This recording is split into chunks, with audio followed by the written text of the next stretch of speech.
തൊഴിലുറപ്പ് പദ്ധതിയെ തകർക്കുന്ന കേന്ദ്ര നയത്തിനെതിരെ NREG workers union Aroor area കമ്മിറ്റിയുടെ നേതൃത്വത്തിൽ സമരപ്രചാരണ വാഹനജാഥ സംഘടിപ്പിച്ചു. ഡിസംബർ 11 ചൊവ്വാഴ്ച രാവിലെ അരൂർ മാനവീയം വേദിയിൽ നിന്ന് തുടങ്ങിയ വാഹന പ്രചരണ ജാഥ വൈകിട്ട് വയലാർ നാഗംകുളങ്ങരയിലാണ് സമാപിച്ചത്. NREG വർക്കേഴ്സ് യൂണിയൻ ആലപ്പുഴ ജില്ലാ സെക്രട്ടറി പവനനാഥൻ വാഹനജാഥ ഫ്ലാഗ് ഓഫ് ചെയ്തു. ജാഥ ക്യാപ്റ്റനായ NREG workers union area secretary BK ഉദയകുമാറാണ് പതാക കൈമാറിയത്. തുടർന്ന് സ്വീകരണവും നടന്നു.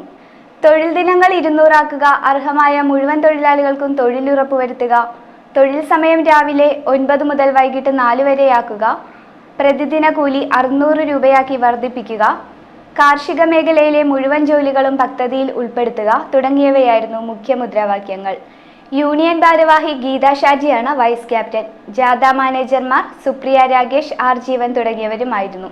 ജാഥയുടെ സമാപന സമ്മേളനം നാഗംകുളങ്ങരയിൽ നിന്നും CPIM Aroor area committee secretary advocate NP Shibu ഉദ്ഘാടനം ചെയ്യും.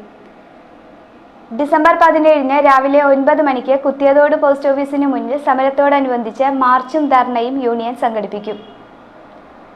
അരൂരിൽ നടന്ന ചടങ്ങിൽ NK സുരേന്ദ്രൻ സ്വാഗതം ആശംസിച്ചു.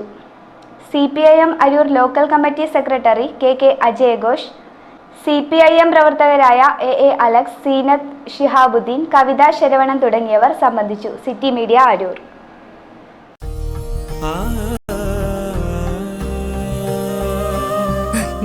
ഇത്രയും ഫാഷൻ പോരെ മോളെ?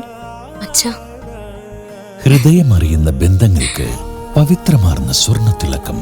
കൃഷ്ണാസ് ഗോൾഡൻ ഡയമണ്ട്സ്, ദേവീക്ഷേത്രത്തിന് പടിഞ്ഞാറ് വശം, ചേർത്തല. ഇനി എന്തിന് വേറൊരു ഓപ്ഷൻ?